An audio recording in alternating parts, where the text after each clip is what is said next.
day or evening to you, and today on Kit Guru we are looking at the Makalu 67 with myself, Christina. This mouse is by Mountain. This mouse is a lightweight mouse coming in with a mid-weight price though of $59.99. I need to ask you a little favour before we dive in though. Hit that sub button and the bell button. It takes 2 seconds, it's free, and it helps us to keep giving you these tech reviews you need and want to see. So let's jump on into the first impressions. The box is nice, reminds me a little bit of getting some new Adidas or Nike shoes with that matte black design and shiny gloss writing on the front. On the left side we have the contents and specs. On the back we have some key features and a picture of the mouse itself. Very much enjoying that cutaway Mountain logo as you open the box. Very well presented with the manual and stickers in a pocket on the top of the box. And of course the mouse itself in a foam frame above this piece of card that conceals the lead out of sight and contains the replacement white glide pads. This company most definitely want you to know their brand. There is a logo on the right side of the mouse, on the end of the USB, even on the cable tie. Very tastefully done, mind, and I like these little details. The first thing I notice is how light this mouse feels. Extremely light, coming in at 67 grams, and that is most likely down to all those little holes that we can see. There's much more of a grid design here rather than the usual honeycomb we've seen on mice like the glorious Model O and D or the DM6S Holy, as well as the Final Mouse Ultralight series, to name a few. The body is a matte white ABS plastic, and to be honest, it somehow doesn't attract grease. I'm impressed. There are some nice engraved gloss grip accents on the side of the mouse. However, I wonder if they could have made these holes instead. Maybe this could have reduced the weight even more and still had the desired effect as grip. Let us know down in the comments what you think. The cable is 1.8 meter long and is a shoelace cable, very similar to the DM6S Holy. And as you may know, I don't like this type of cable personally because it just feels cheap to me, but it is really good for keeping those kinks at bay, and it doesn't seem to catch, but there is always that chance of fraying over time if you have a sharp or rough edged desk. Connectivity wise, this cable does not detach and ends in a USB-A. The buttons are all plastic. The side buttons are textured and have a really nice actuation, just as good as those left and right clicks, which we'll talk about in a second. The side buttons also have very little pre-travel and hardly, if any at all, post-travel. Very little, almost non-existent pre-travel on the left and right click as well, but a little more post-travel than the side buttons. The switches are on-ROM with a 50 million click lifespan, and when you compare the side buttons to the DM6S Holy, for instance, they are a little less springy and honestly probably the best side buttons I've felt in quite a while. For switch comparison, the Huano blue shells from the DM6 Holy S are a slightly higher click actuation force, but the Omrons are still as clicky, just slightly easier to engage than the Huano blue shells. Here is a quick sound test.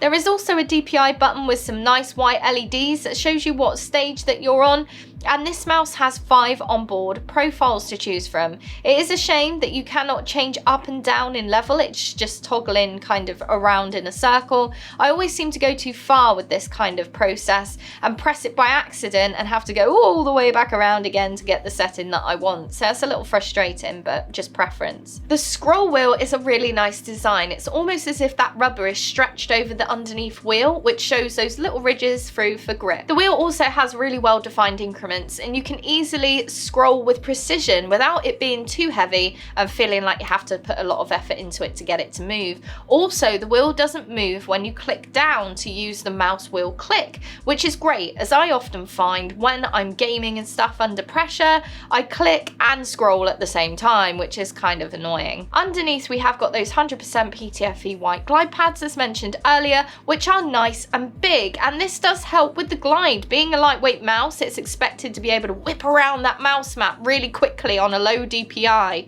and the Makalu 67 doesn't disappoint here. Talking of underneath, you can see more of those oblong kind of holes as well.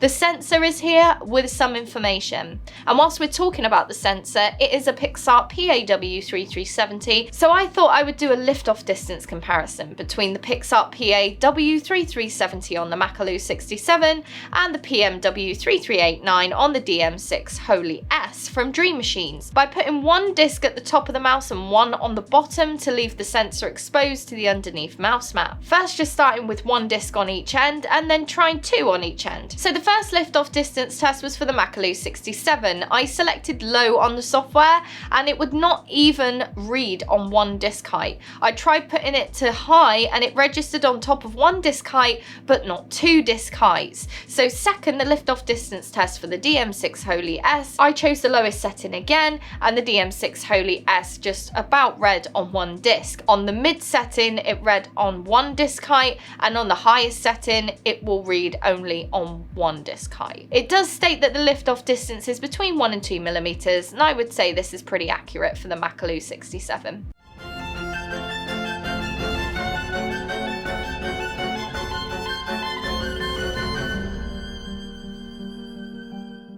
Talking of lifting the device off the surface, when you lift the Makalu 67, it is a little front heavy, and this could be a little bit of a nuisance to some of you, but there is a 5-degree angle on that cable to keep it out of your way, which is a little bit of a bonus there. Whilst we're on the subject of this sensor, the PMW3389, it can go up to 16,000 DPI, which is absolutely insane in my opinion. No one's going to max that out and be productive, I doubt.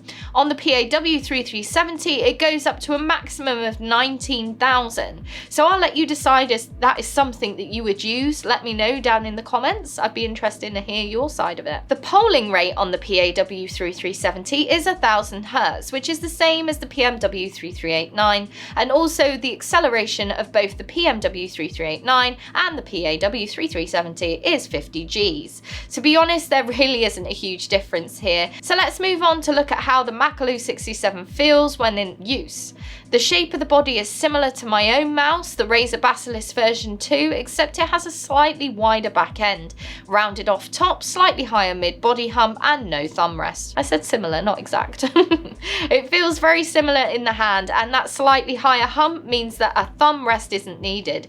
Anyway, as the hump holds your hand high enough to avoid drag on the thumb or pinky, it is pretty comfortable.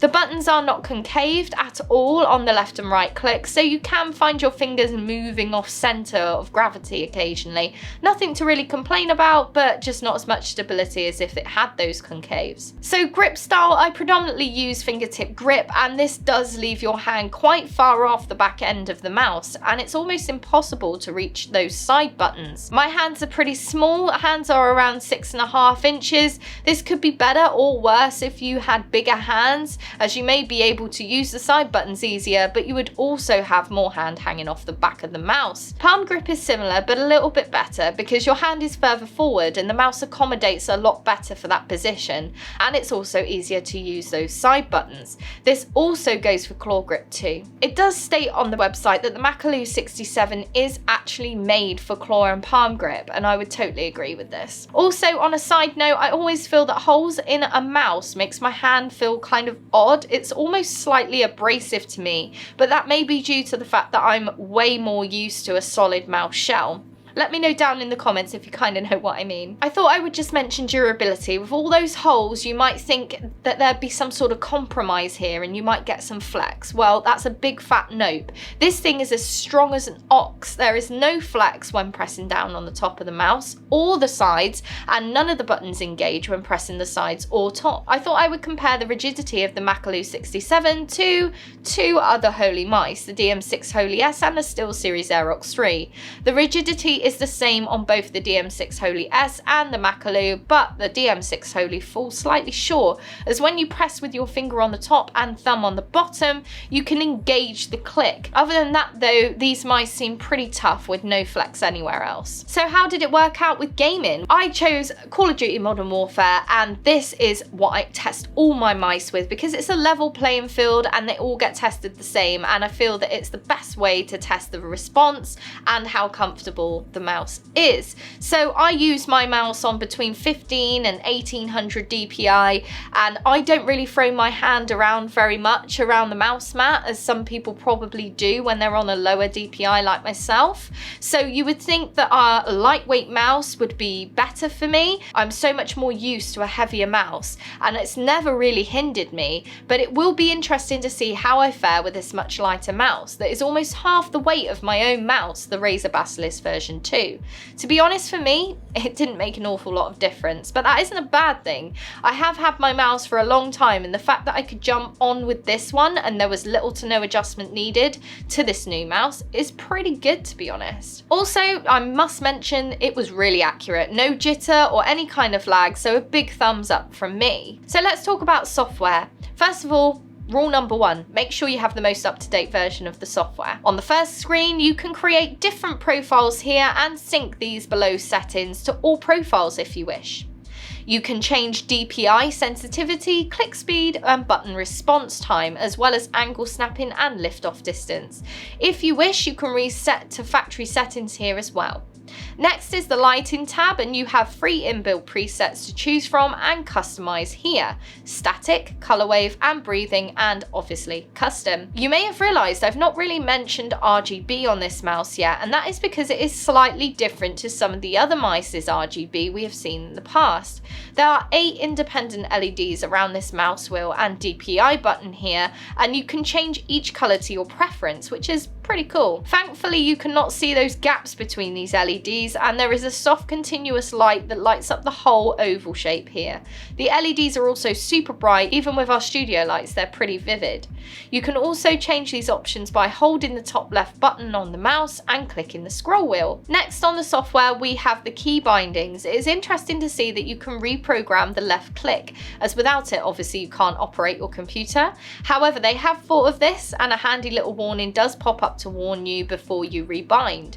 Next, you can see that you can make your macros here on this tab. Very simple and easy to do. Just press record, hit your macro combination and stop recording. Then you must assign this. You can also edit if extra unwanted button presses were recorded, which is really handy. Then we have profiles. You have 5 onboard profiles that you can add. You can add and you can export your settings or browse them, meaning no matter where you are or where you go, your profiles will always be with you. You can also set these profiles to start when you open a program such as OBS, Steam or something like that. So my conclusion for the Makalu 67 is this mouse is well worth $59.99 in my opinion. It offers some great specs and features. It's really comfortable, but clearly designed for use with palm or claw grip, so it's not the best if you use fingertip grip like myself. The Makalu 67 has a really well made shell with no flex. The buttons are great to operate, and the actuation and tactility of those switches leaves nothing to complain about. So what did you guys think of the Makalu 67 by Mountain? I quite liked it. Let us know your thoughts down in the comments. Make sure that you subscribe, ring that bell, check out our merchandise, go on our website for daily tech news. My name's Christina and I will see you here for the next review. Take care.